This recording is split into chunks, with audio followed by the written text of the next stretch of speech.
hotel shouldn't be too expensive. We're staying at room 13. Usually airy and usually very, and that's just how my life goes.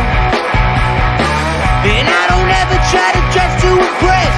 Fuck you, preppy asshole. On the 14th floor where the bathroom door don't lie. So happy we don't gotta worry about the cops. We could all get arrested for this, but when the body is mixed, I don't give a shit tonight. Alright.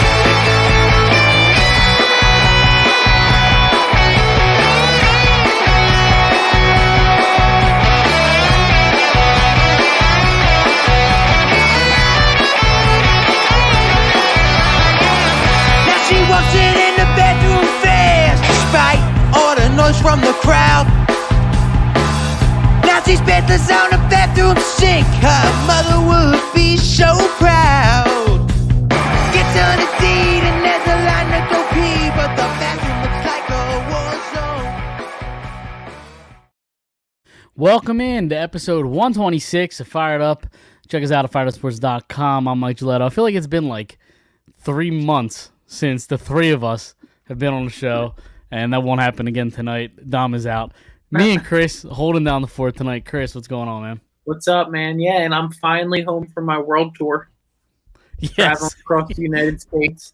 Yes, exactly. Hitting every sort of crevice of the United States. First you were in what? Minnesota. Then you were like New then you were up- Hampshire. New Hampshire. You're up in New England somewhere. Yeah. Yeah. What was the occasion there? Was that like a family trip? That's where Brianna's family lives, so we went up there to see her family, to see the baby. Okay. There's no So- snow up there this time of year, right? No, Or is it- not yet, but it's beautiful up there. Like Is it's it? like Yeah. 45 degrees when you wake up, nice. It's By like crisp. 11 crisp it's air. like 65. Yeah. Okay. No, I hear it's really not like I hear Vermont's real nice up there. Like that whole like kind of swing of New England I hear is real nice. Yeah, Brianna was like, "Oh, we got to go see the fall foliage. Like, people come up here for that." I'm like, "I'm not driving all the way up here to see leaves turn orange." And she's like, "But it's so beautiful." She's like, "People take their honeymoons here." I'm like, "That's awful That does To sound go- terrible. to go see some leaves." Right. What else do you do Watch it on after YouTube. the lead? All right, we saw it. Let's go home. Yeah, Listen, we got big stuff to talk about. Obviously the Eagles with a hard fought victory over the Commanders. You have the Phillies.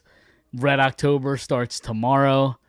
So a lot of fun, good things happening in the city. Where'd you want to start? Eagles. Flyers are winning 3-1 right now. They are preseason game against. Are they Yeah. playing the Bruins tonight again? They are playing the Bruins. The Bruins, yeah. And what's going on with the Sixers preseason start? Yeah, when's that happen? They started media day today, and James Harden did not show up. That's not a surprise. Yeah, and he's still very unhappy that hasn't been traded to the Clippers. He literally said he's unhappy that he hasn't been traded to the Clippers. Like, that's not even like a joke. Like, like he's literally saying, like, I want to go to one team and one team only. Yes. Well, he's been pretty outspoken about that. Yeah, but Dame said the same thing, and didn't they get into a lot of trouble over that? I'm sorry? I think Dame said the same thing. Like, he was only going to go to Miami. Yes. Yeah, well, that's true. So, I think Mike, guys, is going to go put one of his 3 daughters to bed right now. So, that's what I assume is happening.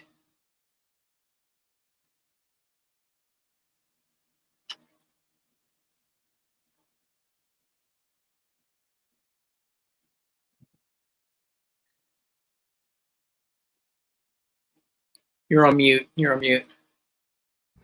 Sorry to leave you like that. My kid's coming down the steps just naked, just no clothes. I was about to walk on the screen. I was like, no. So I had to put a stop to that and send her back upstairs. I was given the play-by-play as you walked away. I was like, one Okay. of the 3 daughters just probably walked downstairs. Yes, exactly what happened because my oldest had started deck hockey, so she had hockey practice tonight. So the practice got over like 8 o'clock. Their usual bedtimes around 8:30. So Oh man. yeah, especially my like youngest, the 10-month-old. So my wife's putting her to sleep right now, while the other two we told to not move and stay in the kitchen area while they were eating their snack and doing all that. And I guess she snuck away and went head downstairs, and for some reason was just naked. I don't know. I don't have the answers. But anyway, so the Sixers, it's one of those things where like is how long does it last with him of just Harden just being unhappy and about not getting traded? Like, will he ever get traded, or are they just gonna say, sorry, just you're not gonna make your money at this point. Just sit home. If you don't want to play, don't play. Yeah, I think that he'll show. I don't think he's the guy that's going to miss games. But I don't know. Like, I think the deal will be done by then. I think they will make a deal because I guess Portland showed you that, like, it doesn't matter even if a superstar is requesting a trade and, like, you think you have no leverage, there still is some sort of leverage in that there. Yeah, The Sixers really, like, are the fourth best team in the East. In the East. Yeah, so you have the Celtics over them, obviously. You have the Bucks over them. And the Heat. And the Heat over them. Okay. Yeah, I think and I don't know if there was any talks, but like, how do you at least not try to go make a move for Drew Holiday? Right. Got traded in the Lillard deal, right? Yeah. Yep, but then he got traded again. Oh, he did get traded again. Yeah, he's on Boston now. Oh. So it's Drew Holiday, Tatum, and Jaylen Brown up in Boston now. So they have quite a little trio going up there. That's interesting. Yeah, I mean, the Sixers, I feel like everybody's kind of down on the Sixers. Like, this time last year, I feel like the hype was a little different. I don't think people care. I don't think people care about the Sixers right now. I think people's expectations are fairly low. And they're doing that tournament this year, right? Yes, yeah, that is this. Yeah, imagine they win the tournament. Imagine they win the play-in tournament, but then they get bounced in like the first or second round in the playoffs. What does that tournament do for you? Nothing. Like, actually, nothing. It shouldn't do a thing. Maybe it attracts people for the trade deadline. Like, I don't know. Does it even do that? Yeah, probably. Who cares about the tournament, the playing tournament? Like, what's that supposed to do? I understand the concept is to get eyes on regular season games, but who I think cares? Because it's done in soccer and it's done well in soccer. But yeah, I don't think people like America is too fast paced of a country compared to European countries. They're much slower paced out there. They have time to come home and watch TV, where we're like getting home and going to bed because we got to get up at 4 a.m. the next day. Right, and we already have the culture of sports having a season, playoff, championship, where like European soccer is or European sports in general really hasn't been like that for their history. It's just like we just play throughout the season and there's different championships and different tournaments, and we'll see, whatever the winner of each tournament is, that's the winner of the tournament. Like, it's just a different culture, and I don't know. I just don't think trying it over here makes sense. But I guess we'll find out. I don't think it's going to be a success, but no. Well, but that's the thing is they'll say it's a success because they'll talk about all the tickets they sold and they'll talk about the TV ratings, and so in the NBA's eyes, I'm sure it'll be a quote unquote success. But I don't think anybody's going to care that they won the in-season tournament. Right, unless there's something that comes along with it. Like now, if they made that mid-season tournament, the winner of that tournament gets the first pick of the draft, or like first pick of the second round, like some sort of incentivizing it. Like, okay, like I actually have to go out there and play because we want the first pick of the second round. Right. So I think that would be if they did something like that, like actually had meaning behind it. Yeah, I mean, you can't do the first pick because then you're just having like great teams just get better by getting the top pick or whatever. Because like theoretically, the good teams should win the in-season tournament. Like they just should. So I don't think you want to do that. But yeah, you gotta have something incentive, and I think they might be like paying like the players might get bonuses on the winning teams or whatever. But yeah, but what do the fans get? What do the fans get? Oh no, the fans nothing. And are they doing that tournament? Is that in Vegas, right? That's I think it's the Final Four, or is it just the championship? I didn't know if like they held the whole tournament. It would have to be in one place because it's probably back games. No. So the way they're doing it is, it's like I forget exactly the way they're doing it, but it's basically like your first few amount of games or whatever count for it. Like you don't go to Vegas and play until there's like only 4 teams left or something like that. Okay. Like the top 4 teams or whatever. So like if you look at the regular season, I think it's like maybe every game in November count towards that tournament or something like that.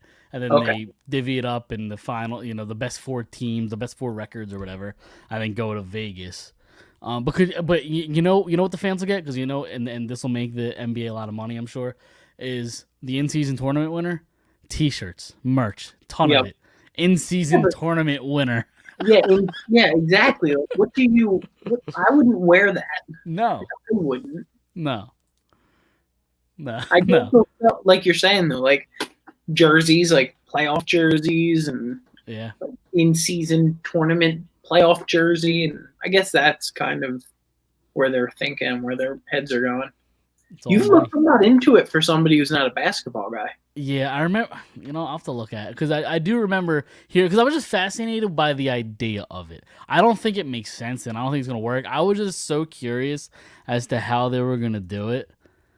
Hold on, I'm gonna see if it says, because they released a whole like video, about it, rules, format, and how it works. Beginning November 3rd and continuing through November 28th, each team will play 4 designated group play games on tournament nights. 1 game against each opponent in its group, with 2 games at home and 2 on the road.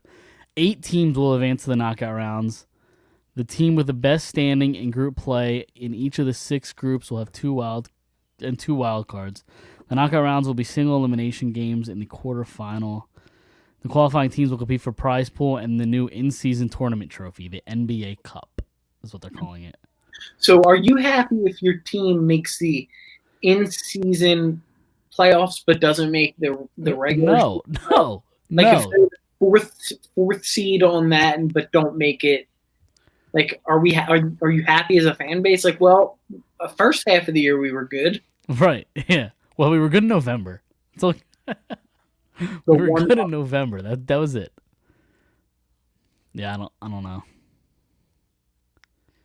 I mean, to answer your question, no, you're not happy with that. Like, you play the regular season to make the playoffs, and then you play the playoffs to win an NBA title. Did you see what Anthony Davis said today? No. That he's aiming to play all 82 games this upcoming year? We'll see. Well, I mean, for somebody to even say that, today was media day, so...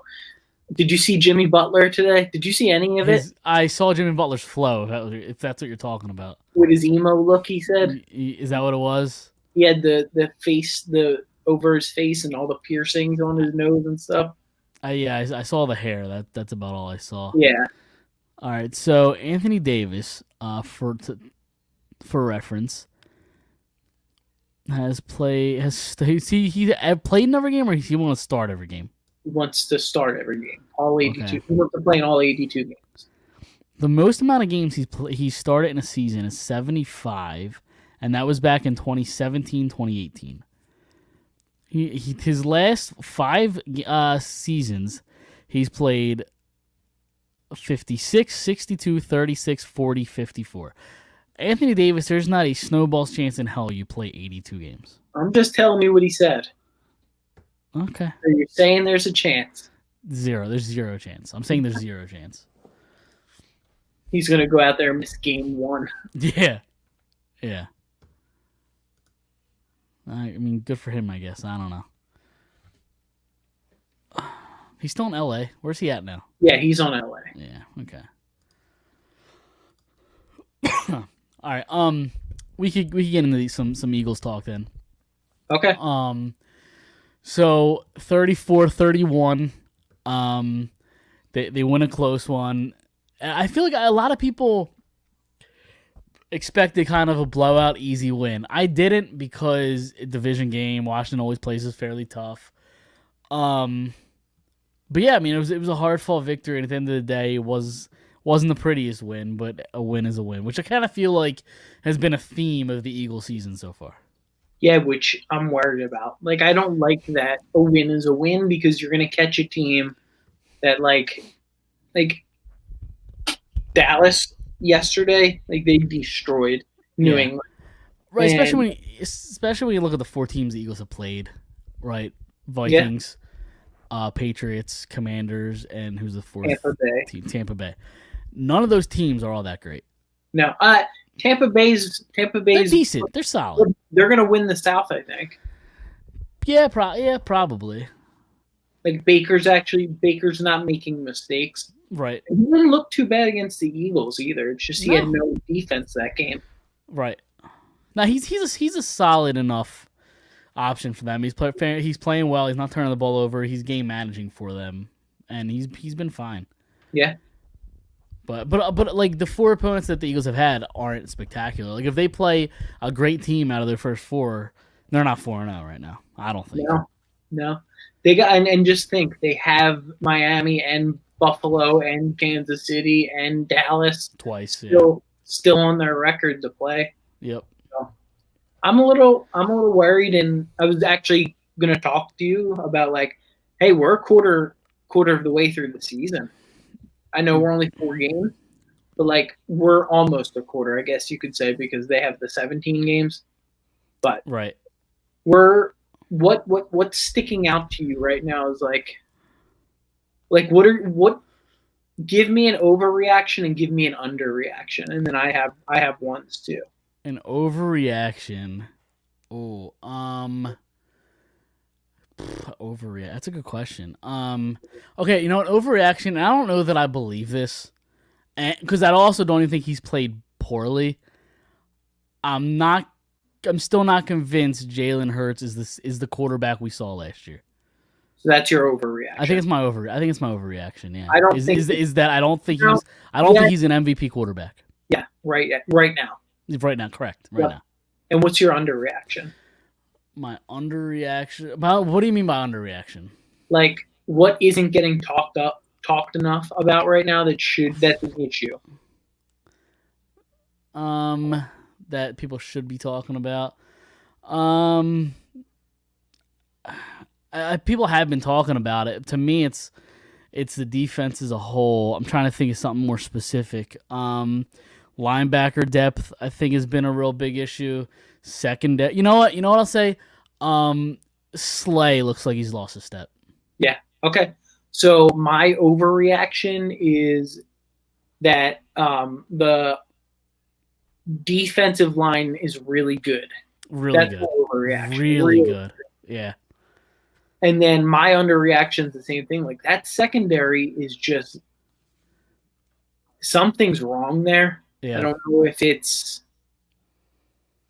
They need to make a move. Like in my opinion, they need somebody with Avonte Maddox out for the season, right? Yeah. And I mean, Job was pretty decent. He's been hit or miss. He's made some really nice plays, and then he's made some really crucial mistakes. Yeah, I think last week me and Dom talked about it. Like Terrell Edmonds can't be on the field as your starter anymore. No. He can make solid tackles, but he's just not good in the passing game. I think once Sidney Brown is back and healthy, I think it's him and Reed Blankenship back there. I can say Reed Blankenship right now is my dark horse MVP of the defense. I know everybody's going to say Jalen Carter. Like Jalen Carter's fun, man. He's fun. And he's been playing great. Yeah. But Reed doesn't get beat on any play in the secondary. Like I haven't seen him get beat poorly. I've seen him let stuff be in front of him, get caught in front of him, but he's a short tackler. Like there was that one tackle he had on, was it Dotson or McLaurin, where they ran that skinny post underneath right across, and he let him catch it, but for like a 4-yard gain. And that's something like we haven't had as the secondary in a while, where somebody's like okay and you're for sure gonna make that tackle. Like Malcolm Jenkins was that guy, and I think that was the last time where we had somebody where I was like, okay, I know that they're gonna make that tackle. Right, and if he doesn't, and if his arm doesn't get in the way, they lose that game. I don't know. Here's my thing. Like, I want to say he's smart enough that he that's on purpose. That's an accident. You think? That's yeah. I mean, his arm just ended up there. If his arm's not there, that's a catch. It's a catch. It's a hell of a catch in general by That's McLaurin. A good throw, actually. Sam Howell, I know we were texting about it yesterday. Sam Howell, like, I'm not saying he's Peyton Manning, but he actually played a decent game. Very. And with that defensive line, like, he actually wasn't scared to step up in the pocket. If they play Sam Howell last year instead of Carson Wentz, they make the playoffs. Yeah, I agree. Well, I mean, if he plays like how he plays this year. Yeah. Obviously, he had a lot of time with the team. And he also, like, for a rookie, like, I know he's not really a rookie. It's his second year. But he's got the captain on his chest. Yeah. Which, I mean, your quarterback, so I feel like you should always be the leader when you're the quarterback. But a young guy, I mean, but they're a fairly young team though. Zach Wilson don't have. But they're ready to throw Zach Wilson to the goddamn wolves. He actually played really well last night. You know, I find myself rooting for Zach Wilson. Yeah, last night he played really, really well. He did. Still couldn't get the win, but he played really well. What else do you got for like first quarter of the year reaction? I'm incredibly concerned about the coordinators, both of them, the new coordinators. I didn't love what I saw out of the defense the whole game, but specifically that last drive, where Hal just marched down the field so effortlessly, and everybody was wide open. Just every receiver was wide open. Prevent defense at that point. It looked very Jonathan Gannon-esque, where you just give him 15 yards and we're not going to get beat over the top. That's kind of what it looked like. I don't know if that's what it was, but they were throwing 10-yard outs and they were just wide open. Yeah, I agree. And from the offensive point of view, like the offense has just been stale. Vanilla, right? Yes, and you're gonna score points when you have the amount of weapons that you do on the offense. But I just feel like there's ways to get more creative. Yeah, I agree. I think some takeaways I have is that I know Dom said it last week and you say it all the time. Their offensive line is really good still. Yeah. Mm-hmm. Like so good to the point where like DeAndre Swift looks like if he plays all 17 games, he could have a 1,500-yard year. Yeah. Like he looks like he's an all-star right now, which again, it comes down to that line and what that line does for him. And also, I wouldn't consider this an overreaction. I think that their two wide receivers, Devontae Smith and A.J. Brown, are the best 1-2 combo in the NFL. And I know that the only pushback that I'll get is people say Jalen Waddle and Hill. But Hill, give me Smith over Waddle. Easy, not even close. And because Hill becomes a one-track pony sometimes. Sure. Like yesterday, he only had 2 catches for 30 yards, right? Yeah. The way I'm trying to think is I would probably take Hill over Brown, but I think it's really close. But I think Smith over Waddle is not even close. I think that I would take Brown only because of the type of athlete he is. Oh, that's fair. Hill scores a touchdown on you because he burns you. But he's not going to catch a 6-yard slant and go up the middle for 30 yards. 20 out of it, yeah. Yeah. Yep, and I think that's what we need because we get put in situations where it's 2nd and 8 or 3rd and 6, and we know that slant's going to be open and he's going to get those 6 yards. Speaking of those type of usages, you would think a lot of times that's a time to go to your tight end. Have we been concerned about the lack of targets or the lack of, I guess targets for lack of a better word, to get Dallas Goedert? Well, Sirianni made it a point to bring up in his press conference before the game Yeah. about he talked about Dallas Goedert and like his role in the offense. So I think that I'm not worried about him, but I don't think their game plan is around him right now, just because Fair, of yeah. the receivers that they're facing. I mean, the cornerbacks they're facing. I guess they have a favorable matchup with the two outside. Yeah. I also am on the board to like go get another wide receiver. Like, I don't know how long Quez is out for, but Zacchaeus just he had that touchdown, but he's going to get you 2 catches a game. Right, yeah. And I don't need that. Right. I mean, 2 weeks ago I thought he was solid, but I haven't really seen nowhere near consistent enough.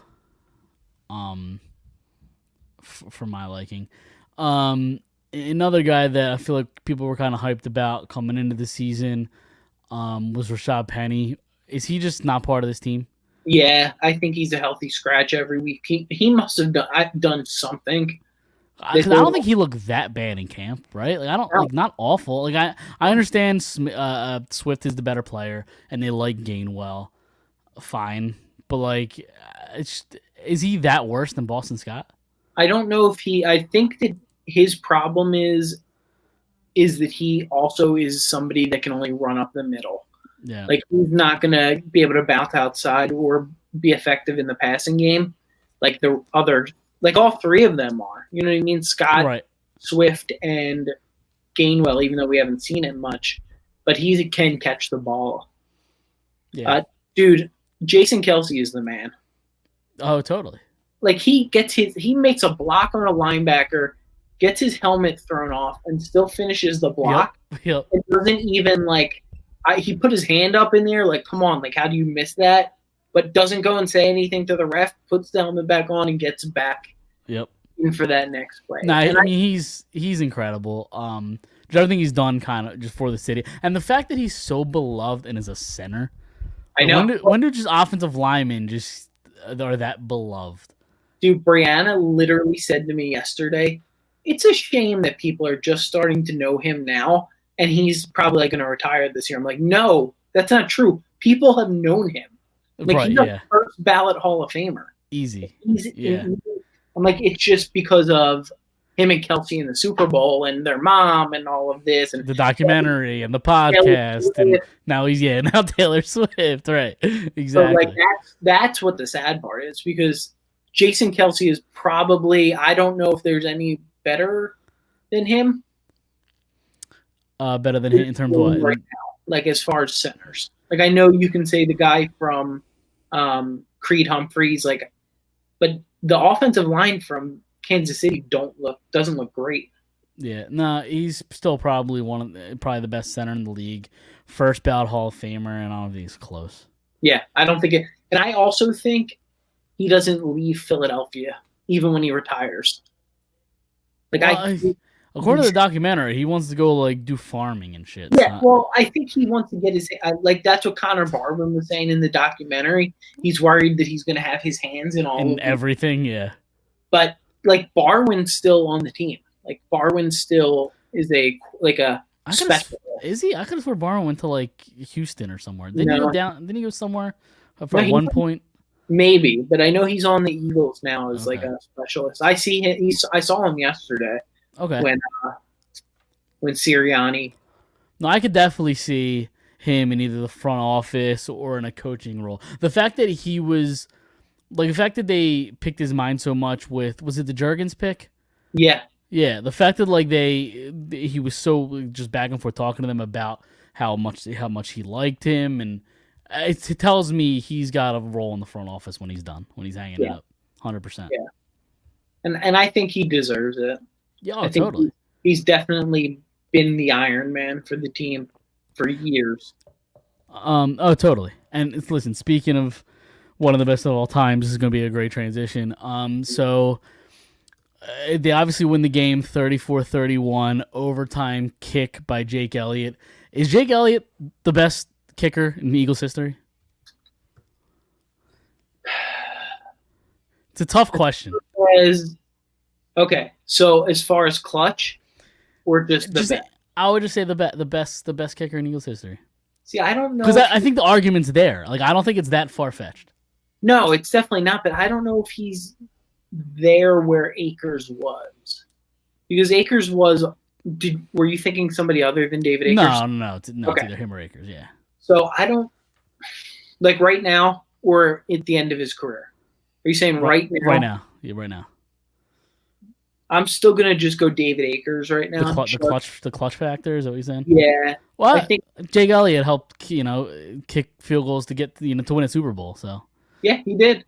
And he put that clutch field goal actually in the Super Bowl to put them up. Yep. The only thing with Jake Elliott that scares me is that when he's off, he's really bad. Yeah, but I feel like we haven't seen that in a couple years. Yeah, it's been 2 years. Yeah. Dude, and one thing... Sorry, go ahead. No, you go. The one thing that Elliott had that I feel like Akers didn't was he could just kick it from 60 yards, like easy 60 yards. Like he's got the leg, I think, over Akers. Yeah, but Akers was just probably here for so long. That's totally, probably the bias there. Okay, so David, Jake Elliott's story. Did I ever tell you this story? I don't think so. No. Okay, so I open up the Target on 5th and Spring Garden. Right, I'm closing one night. Boom! Who walks in? Jake Elliott. Okay. 8:00 at night. Couldn't have been a nicer guy. Me and him talked about, like, I told him I was human resources for Target, brand new to the area. Like, if there was anything that we can get involved with, let me know.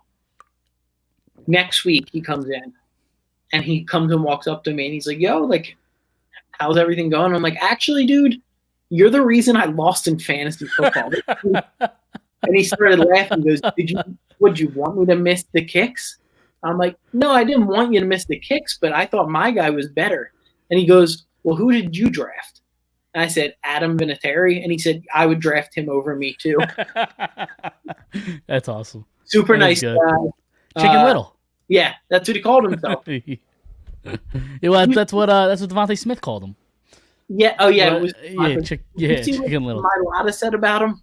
No, I don't think so. When he went to go pick him up, he like is more solid than he thought. He thought he was going to be able to like lift him in the air like the Lion King, and he's like, that dude's actually solid. Got a little thick on him. That is funny. So yeah, do you have anything else about the Eagles? Any other overreaction? You know what? I had one overreaction after 4 weeks of the Eagles season. Is I think they found their new Deshaun Jackson. Britton Covey is tearing it up back there. He's not afraid to run forward. No, he's not. And he looks solid. No, he isn't. He cleaned. No, I just needed to catch a ball. Like that's kind of I feel like what he struggled with last year is just anytime the ball was in the air, you were shitting yourself hoping he didn't muff it. But he's been pretty clean this year. Yeah. And when he does catch it, he runs hard, like you said. So he's been solid for sure. And they found themselves a punter. Did they? He kicked that one line drive kick was awful. Yeah, did they find their punter? I don't know. It's between him or Sippis. I mean, they both kind of suck. Sippis is gone. They can't. Yeah. He's gone. Yeah, no, I know, but I'm just saying, like, did they really get an upgrade there? I don't know. Right. Who knows? Fletcher Cox played really well yesterday. Yep. That D tackle spot, I actually think they're getting more production from the D tackle spot than from the DN spot right now. Yeah, I mean, Carter, like you said, Cox, Jordan Davis has played really well. Milton Williams. Yep. And I actually, here's an overreaction. Okay. Hassan Reddick's not doing enough. That's probably fair. Like, yeah, I'd be willing to say that. I don't think that's that crazy of an overreaction because, like, I don't think anybody really expected him to do what he did last year because he just was that good last year. It's hard to replicate. But, yeah, he hasn't been anywhere near that. Like, if you get 50% of that, I think we're happy right now. But we haven't even gotten that. Yeah, and Nolan Smith also hasn't been anywhere to be found yet in any He plays. hasn't really played all that much, though, has he? No, I thought he'd be more involved in that rotation just to get him confidence. But I've seen Barnett out there more than I've seen Yeah. Smith. Right. So, we shall see. Did you want to do picks? Yeah. All right. So this week we all did pretty well. I went 3-2. You went 4-1. Dom went 5-0. Yeah. So that brings our yearly totals. You and him are tied at 13-7 apiece, and I'm 10-10. Wow. All of us at 500 or better. So far through 4 weeks of the season, we're much better than we were last year. Man, maybe we should turn this show into like a gambling show. Yeah, exactly. There we go. I like that. So we got week 5. Do we do yours first? I don't have picks from Dom, so you do? No, I don't. Okay. Yeah, I'll go first. I'm gonna go Buffalo -5.5 against Jacksonville. Okay. Houston +1.5. Hold on. Yeah, Hold on a second. My shit got. All right. You're good. Houston +1.5 at Atlanta. New England -1.5 against the Saints. Only because I don't think that Belichick doesn't get disgraced like that and doesn't come back and win. Yeah. Do you think is Jones playing? I assume so. I don't think they're pulling him completely because they pulled him against the Cowboys, right? Yeah. Belichick said after the game, and he's not one to hold his tongue if something's wrong. He said they pulled him, and it had nothing to do with his performance. I know he says that, but he's the type of guy where I believe that because I don't think he's going to sugarcoat anything. Yeah, that's fair. I have over 44.5 Green Bay in Vegas. Okay. And then I'm double dipping, over 48 Jacksonville and Buffalo. All right. Got that. All right, so I have one of the same games. I have the Jags and the Bills. I got the Bills -5.5 as well. I have the Jets and the Broncos. I think Zach Wilson gets it done this week. Jets +2.5. And then the game of the week probably Cowboys Niners. I have the Niners -3.5. I think the Cowboys finally get humbled a little bit. Chiefs Vikings. I have over 52.5. And then this is one that I keep saying until it happens. Eventually, Joe Burrow is going to wake up, and when he does, he's going to score a lot of points. So Bengals Cardinals over 44.5. Okay. This is my let's throw a little prop bet every week out. Is Taylor Swift at the game this week? It seems like she's going to be until they break up.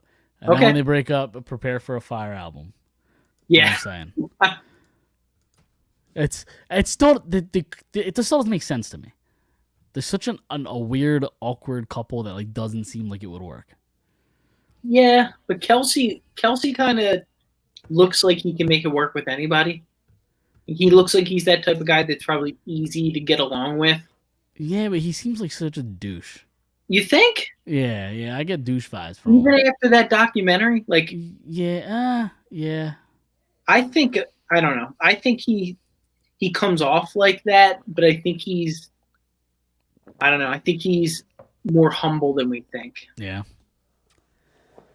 Yeah, maybe. I don't know. Just I don't know. Did you see his jersey sales have increased by 400%? 400. Yep. That's absurd. Yeah. And people are now buying the number 87 and just editing like their custom number and putting Swiftie on the back of it. That's funny. It's funny and it's ridiculous. It's ridiculous. It's absurd. It is. The only thing that I do like that I've been seeing as memes is like if you hate Mahomes' wife, you love Taylor Swift because like she just overtakes her on everything. Like she's in the shot in the back, like with her hand on her face. You know what? You know what I like even more? Blake Lively being at the game. I'll take Blake Lively over Taylor Swift any day of the week. Ryan Reynolds was there too, right? Yeah, but whoever. Who cares? I don't care Jackman. about Ryan Why Reynolds. is Hugh Jackman in the same suite as Taylor Swift? Or was he not? He was. Like, Oh, he why? was. I guess I don't know. Just one mega suite. I don't know. That's just weird to me. It's very weird. It's very weird. What do we think this week? We got the Rams. Rams have Puka Nacua, who looks like he is a reincarnation of Cooper Kupp. Like catches everything. What's the deal with Cooper Kupp? Is he back? Is he back, or is he done for the year, or what's the deal? He's good. He's back this week. Okay, so they insert him into the lineup. I'm not confident about this game. Really? Yes. Going out to the West Coast can sometimes make things weird. The Eagles haven't played great football. The Rams are good enough. They can hang in with you. The Eagles can win the game. I think the Eagles are the better team on paper, but I'm not confident. See, for them to be a road team and their favorite, that scares me. Yeah. Especially with the only thing that I look at is that Matt Stafford is a guy that holds onto the ball long because he likes those deep shots. True. And the offensive line for the Rams is not good. So that's one of those things where I'm like, okay, maybe we'll see some pressure this week. And the defensive line for the Eagles is very good. Yeah. And somebody that we haven't talked about, we talked about Reed Blankenship as an automatic tackle. Zach Cunningham is also an automatic tackle. Very good. I'm not saying he's great, but if he needs to make the tackle, he's going to make the tackle. Yep. Yeah. So what do you got? They're -3.5. Yeah. No. I think I didn't even want to pick him in the spread. I almost did. I'm gonna go 27-24 Eagles. I think they win, but by a field goal. They don't cover. They don't cover the spread. No. Okay. I'm probably somewhere in that same ballpark, but I think it's going to be like 30-24.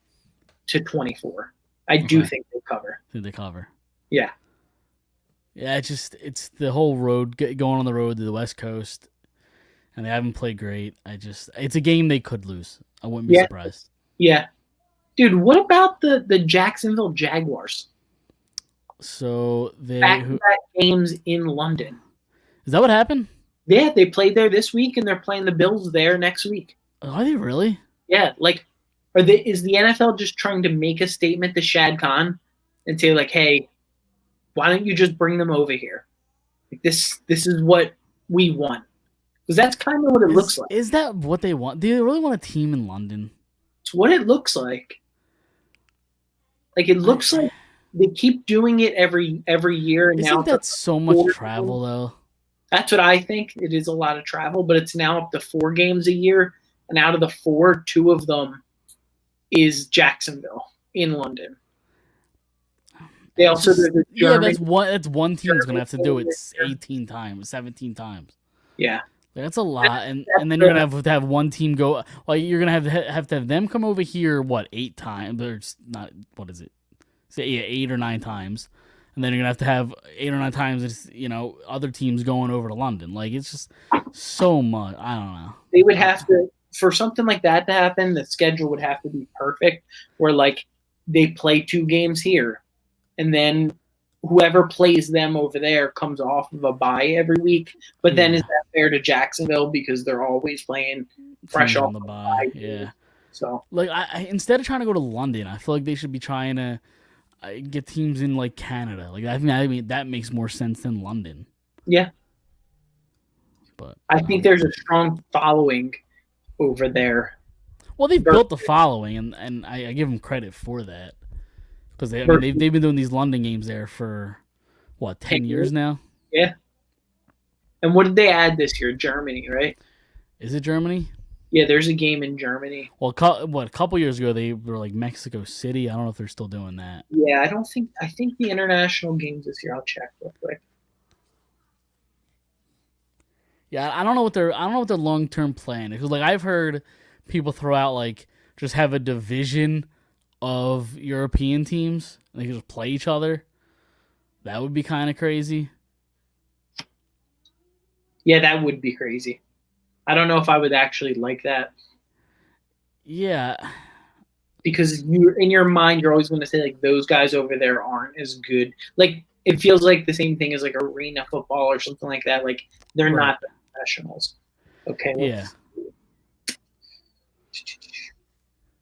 All right. So Jacksonville and Bills at Tottenham, Jacksonville and Atlanta at Wembley, Okay.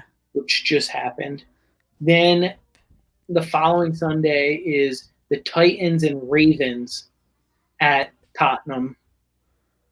And then there's 2 games in Germany this year. So it's going to be Kansas City and Miami and Well, New England and Indianapolis. Well, I hope Taylor Swift likes Germany. She's been before. Yeah, I'm sure she's been there. She's toured over there. Yeah. Did you see any of the Toy Story game? I actually started watching the game in the Toy Story mode just to see how it was going, and if of course there was some lagging at first, and I saw some highlights. I didn't watch any of it as it was going on. Was it okay? Was it interesting?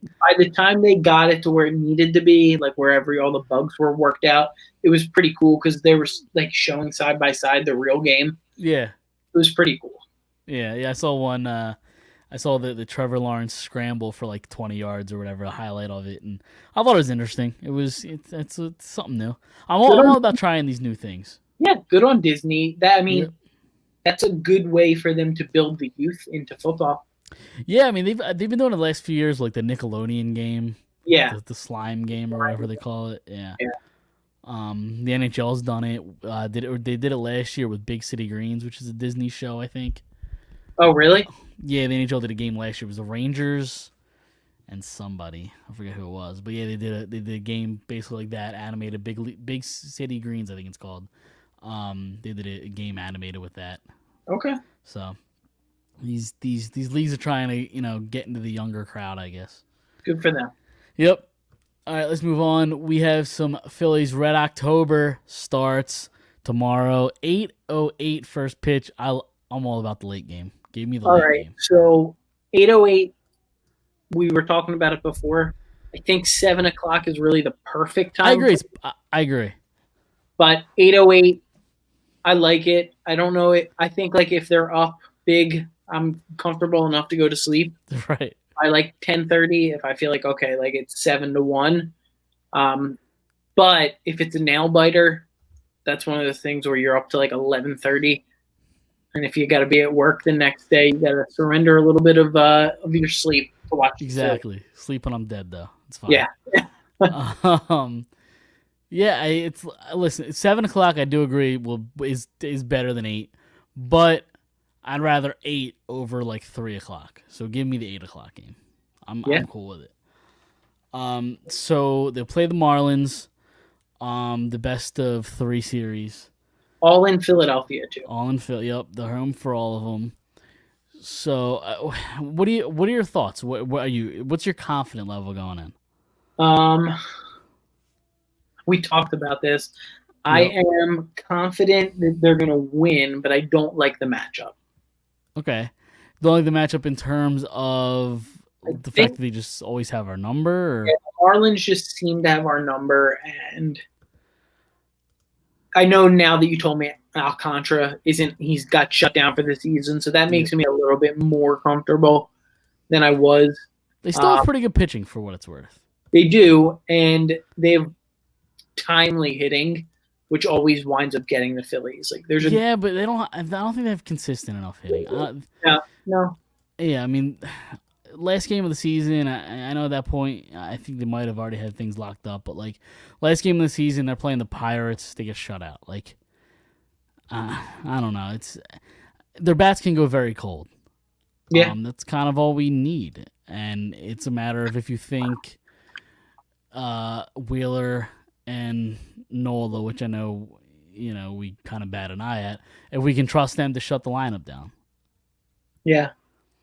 I'm just excited for playoff baseball. It's for that sure. time. Get to see Schwarbaums and Harper Bedlam at the bank. Yep, get to see playoff Turner.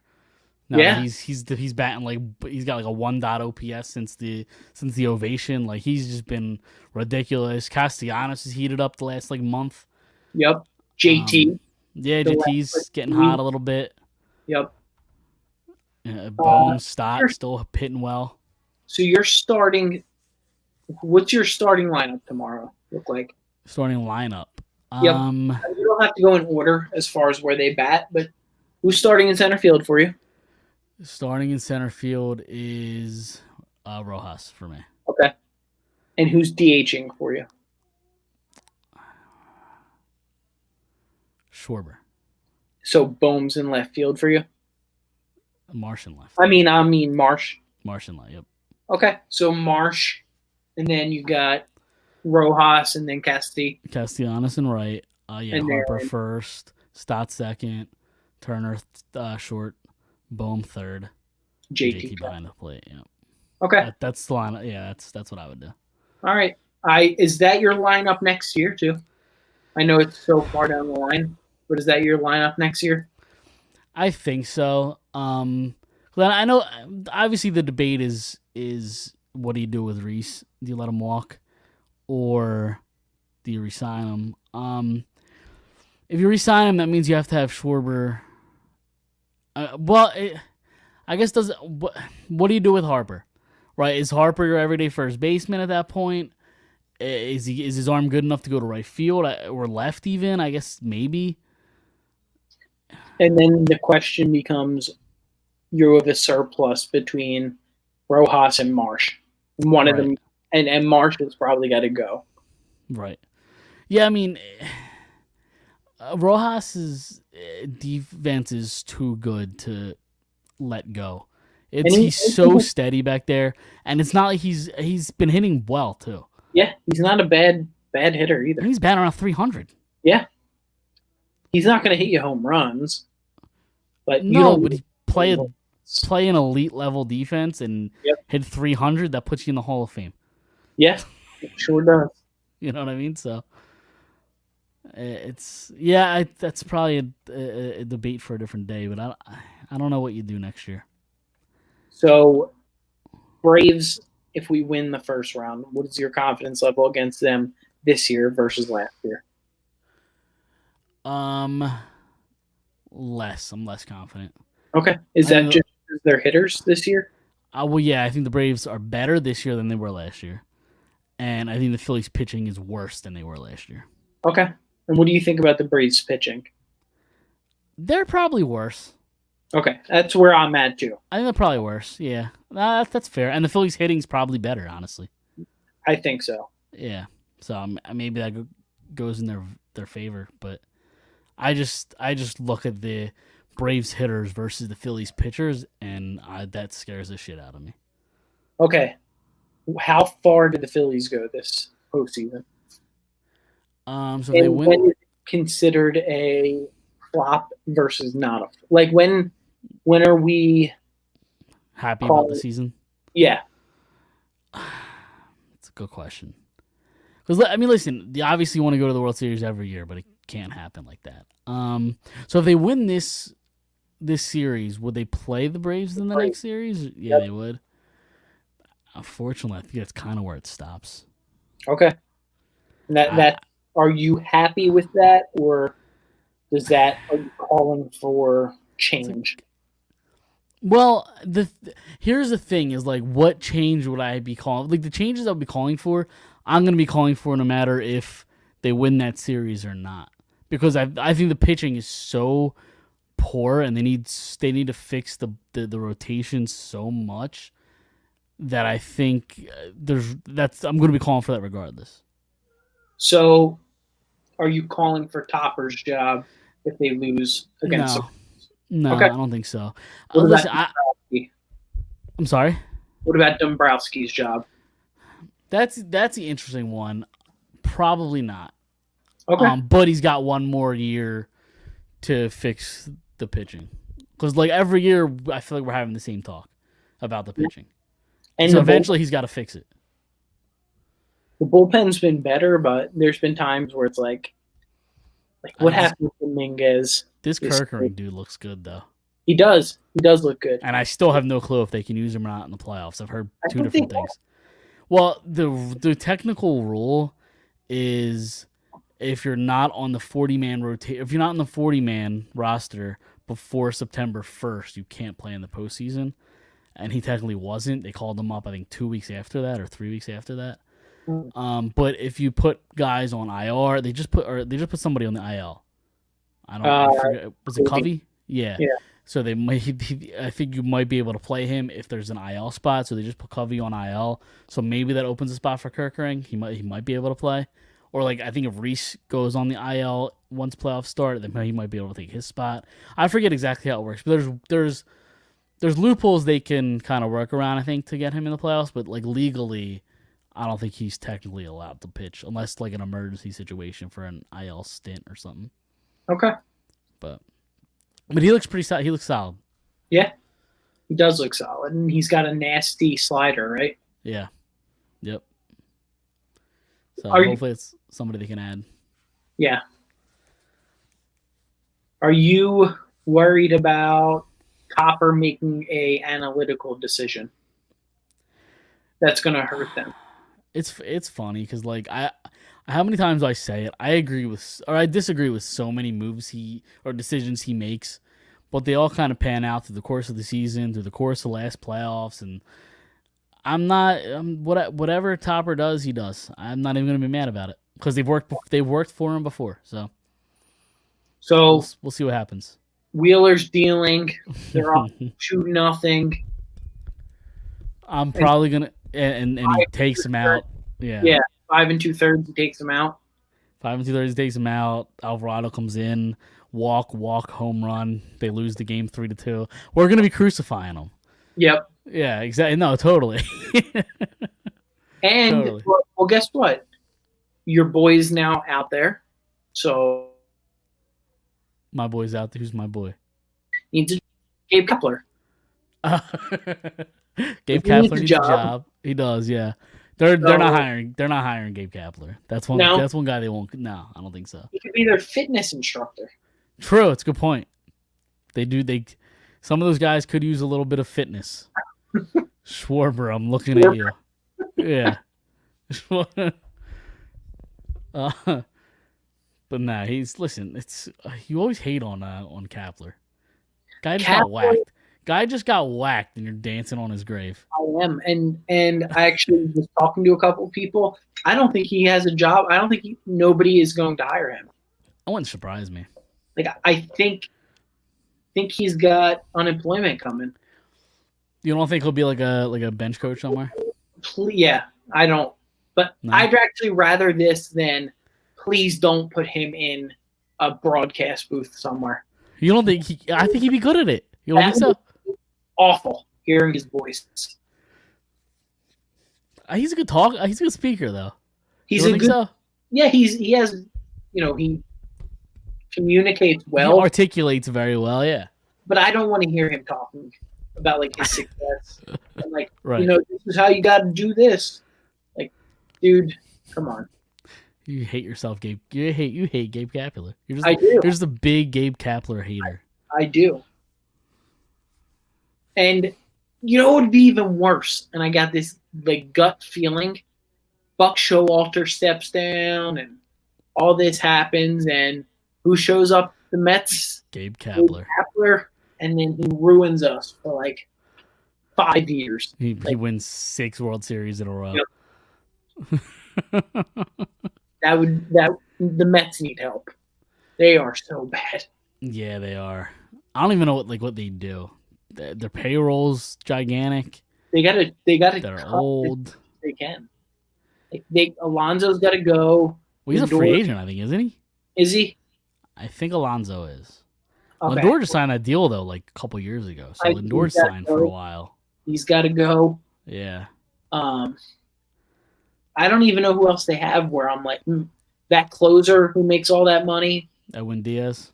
Got to go. Like they have to rip that and start that all over. Yeah. That's gonna be fun to watch. Yeah. FanDuel right now, Phillies are plus 1,200 to win the World Series. Okay. What does that put them in terms of the rest of the playoffs? Okay. 1 second. I should have had that prepared. Nah, you're fine. My guess is that is the fourth best odds.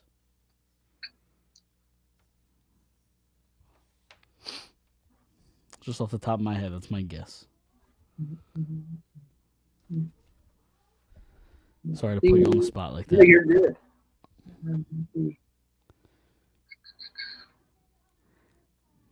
We're talking World Series winner. So it's plus 1,300 now. Hasn't moved to plus 13? All right, so it's 1, 2, They're 3, fifth. 4, 5. Fifth right now. Which isn't bad. No. The Braves, the Astros, the Astros, didn't they just barely make the playoffs? They were going to be a wild card. They won the East. Did they? They won the East, huh? They won the West. Or the West, yeah. Yep, they did. The Rangers wound up losing a couple games. Then the Dodgers and the Orioles plus 650. Orioles are fun, man. If the Phillies can't win one, I'll be rooting for Baltimore. And then if you really want anything to get really good bang for your buck, if you so happen to look down and place a wager on the Arizona Diamondbacks beating the Texas Rangers in the World Series, those odds are plus 20,000. There you go. You feeling lucky? I'm feeling, yeah. What's the dollar win you there? Right, yeah, exactly. $2,000, 20,000, $2,000. I'm not great at math over here. I think it's $2,000. I think it's $2,000. $2,000, $2,000. I think it's $200. I was close enough. Yeah, I think it's $200 for $1. That's not even worth it because those two teams aren't making the World Series. Well, for $1, it's still not worth it. It's penny stocks. Yeah, true. Those two teams. Listen, maybe Arizona, maybe Texans ain't making it. Well, you never know. That's why you play. I know for a fact. You never know. And Vegas knows the fact they're going to give you those odds. They know it's not happening. Definitely not happening. Yeah, well, I'm excited. Playoff baseball's here. October's, I think, the best month of the year for sports. Yeah. Hockey starting, basketball starting, football's in full swing, and you got the baseball playoffs. So, any that you're worried about besides the Braves? Anybody? The Dodgers are still really good. Okay. So I think they'll have trouble getting out of the NL in general. Okay, but what the Dodgers have to face the winner of Milwaukee and Arizona. Right. So I think if Arizona wins that series, which I think they will, I think they'll give a hard time. Zach Gallen's a really good pitcher. He is. Yep. And Arizona's young enough where they could make some noise. Yeah. So if they had to play Arizona, are they going to the World Series? If who had to play Arizona, the Phillies? The Phillies in the NLCS. Yeah, the Phillies. Yeah, the Okay. win that series. So if they have to play Arizona, yes. If they have to play Milwaukee, yes. okay. And if they have to play the Dodgers. Trying to think, who Dodgers pitching is still who? Kershaw is Buell. Is Urias there? Or is that the guy that they got to beat the chick? Yeah. Yeah. I think he beat a chick or something like that. Yep. Right? His second time. Yeah. So he's not there anymore. I'm trying to think of what their pitching staff looks like. I think so. Because their lineup is still really good. The Phillies can win, but it won't be easy. I'll say that. Okay. But I still think the Braves are the best team in the NL. I think it's going to be really tough beating the Braves. Fair. Kershaw, Bobby Miller, Lance Lynn. Yeah, their pitching. Nothing great. Yeah. No, and Kershaw's not the Kershaw of, the prime Kershaw. Like, he's not great anymore. So yeah, I mean their pitching's definitely beatable, but their lineup's still really good. I mean Mookie probably, is going to be up for an MVP. He's not going to win it because I think Acuna's going to win it, but Mookie's had an MVP type season. Yeah, Freeman. Yep. Do you think it's going to be Acuna? I think so, yeah. Hit, 40 and 70, I think? 40 and 70, yep. Yeah. So, it's a damn good season. Yeah, I think he's going to win it. So. Yeah. Prediction for the wild card. What do you think the Phillies win? How many games? Phillies win in 2. Okay, I think they win, but I think it takes 3. I'm not confident in Nola in that second game. I'm really not. If Nola comes out and is dominant in that second game, are you more confident against the Braves? I don't know about more confident. I might be willing to like give him a little bit of a leash against the Braves. Okay, if that makes sense. A little longer of a leash. The only problem I have with if they win in 2, it's actually probably better for them to win in 3. Because if they win in 2, when's that next round start? Like they skip a day and then that next day it starts. I'm not sure how they do it, to be honest with you. So then you can't throw Wheeler or Nola. Have they announced who the third pitcher is gonna be? I don't think they have. Because I was curious about that. I'll see if it's probable yet. Nope, still to be determined. So I'm curious as they see. I'm curious to see who they put out there in a game 3, and that's me and Dom talked about it last week. But I think it's between either Sanchez or Suarez. Me and Dom also talked about it. I think if it came last week, 2 weeks ago, we talked about it. Yeah. If it comes to those 2, I think it's Suarez. Okay. But you're saying Walker, like no shot? No, he scares the shit out of me. I think he's so volatile. Like he's so dangerous. It's so hit or miss, such a wild card. I have zero trust in him. I mean, that's fair. He'll usually blow up on an inning, but then calm down. But that's fair.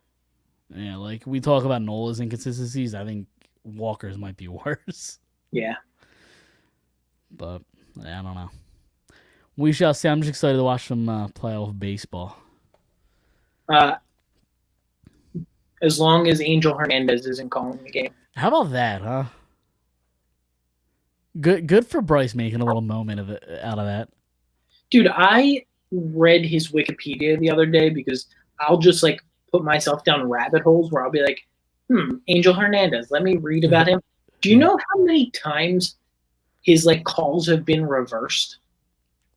And like it's probably a lot. I think they did a study 2 years ago when he was ever at first base. Anytime that there was a challenge, I think it was like out of the 18 times that it was challenged throughout the season, I think it was like 12 times it was overturned. Yeah. And he blamed it all on Joe Torre. Like I read his Wikipedia, he has sued the MLB numerous amount of times. Really? Yep, because of he said like discrimination because he was Hispanic. Oh Jesus Christ! Joe Torre doesn't like him from his days as the Yankees coach, so he always gives him poor evaluations when he used to get really good evaluations before. There's no reason for him to still be umpiring games. Like, I know the umpiring association is the best union in the world because like these guys just can't get fired. But like every time there's an issue that comes up with a player and an ump, 99% of the times it seems to be Angel Hernandez. Yep. So, like, the fact there's a pattern there, how does Major League Baseball not see that and address that? Well, I think something that to bring up is the thing about him is even though he's bad, he's not just bad towards one team. He's just yeah, he's just bad. He just stinks. Yeah, so like there's nobody has like an edge when he's umping because yeah, but it's shouldn't there like isn't the isn't the idea to do the best job? Like, wouldn't you want the person out there that can do the best job? Like, if a player doesn't perform well, they get sent down. If an MLB umpire doesn't perform well, he should get sent down. Go umpire AAA baseball. Yep. Actually, I was reading that the bottom 10 every year do get. There's something that happens to them. The bottom 10 of officiating crews every year. How is he not in that? He's always like right at the bubble. It's just you always hear about these stories about these players going at umps, and it always involves Angel Hernandez somehow or CB Buckner. Oh, those two guys always. He is 92.6% when he's accurate at home plate, when he's calling balls and strikes. I'm curious as to what like MLB averages. It's probably like 97, 98. Absolutely, I would have to imagine that he's the outlier. Yeah. Remember the one before him that was awful, Jim Joyce? No. You don't remember Jim Joyce? He cost Andres Galarraga that perfect game. Oh, okay. Yes, I remember that. I remember that specific scenario. Yeah. He was back when there was no replay, and he legitimately feels bad about it. He apologized to him the next day. Yeah. Like, even if he's out by 3 feet, I think he's still call. Even if he's safe by 3 feet, I still think you call him out there. Yeah. Yep. A perfect game. Yeah. Absolutely. And I don't think the player would have gotten upset either. No, but the fact that it was that close and you still make that call, it's tough. Very tough. In that moment too is like I've done officiating before, or like I know it's just intramural stuff up at college, but like in that moment it is like anxiety. Oh, totally. Like somebody's not gonna like you either way. Yep. Those bang bang calls. Yep. Oh yeah, and I used to ref hockey, and I had to make a tough guy got pulled down on a breakaway, had to call a penalty shot. He ended up scoring on it. They ended up losing the game by 1 later. One coach said it was a tough call to make, but it was the right call. The other coach hated my guts because it was a bad call. It happens. One person's gonna like your call, the other person's not. It's just it's part of being officiating. It's a tough job at the end of the day, but yeah. So but I just don't understand how just the same guy's name's always in it, and it's the same result. Nothing happens. Yeah. That's a frustrating part. And I think that's why Bryce flipped out, because of who it was. Like, if it's an umpire who, isn't always out there and who doesn't struggle as much and just made one bad call, I don't think Harper reacts like that. Yeah. He might argue about it, but he might not flip his lid, literally. Yeah. I like that he threw the helmet into the crowd and then signed it later. Yeah. No, he made a moment out of it, which I can respect. Yeah. Definitely can respect. And then he gets fined for tossing the helmet in. You think he really cares? No, he don't. No. John Middleton probably reimbursed him. Yeah, exactly. So, you ready to get out of here? You got anything else? I'm good. All right. Listen, go Birds. Go Phillies. Everybody check us out on Apple Podcasts and Spotify. And we will be back next Monday to hopefully talk about an Eagles victory and maybe a few Phillies playoff victories as well. We will see everybody next Monday.